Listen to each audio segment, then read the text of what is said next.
Hello everybody, my name is Peter and welcome back to the channel Mike on a Bike. To the YouTube channel where we put a microphone on a motorcycle. And in this new video we got the all new 2020 Yamaha Tracer 700 GT. And the GT means it comes with an Akrapovic muffler. And we here on Mike on the Bike, we love Akrapovic. It's still with the standard catalyst because it's factory delivered, so they must leave the catalyst on. However, it looks nice and it sounds nice. Small thing about the bike, that's actually the thing, it's a small thing. I'm 180, I think it's a bit small. If you're smaller than 1.80 meters, you fit perfectly on it and I'm sure you'll enjoy it. But let's stop talking about the bike and let's hear the bike. So let's go and put a mic on this bike.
So that was the sound video, Mike on a Bike.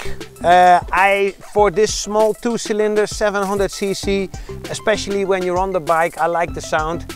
It's not a big bad boy, it's not an extreme sound, but it's a nice deep sound, and I think that's because of the Akrapovic which is under it. So that's the sound. Give me the comments what you think about it, what you want to do to it or what you don't want to do to it. Let me know. At least this was the video. Thank you for watching. I hope you enjoyed it and see you in the next one.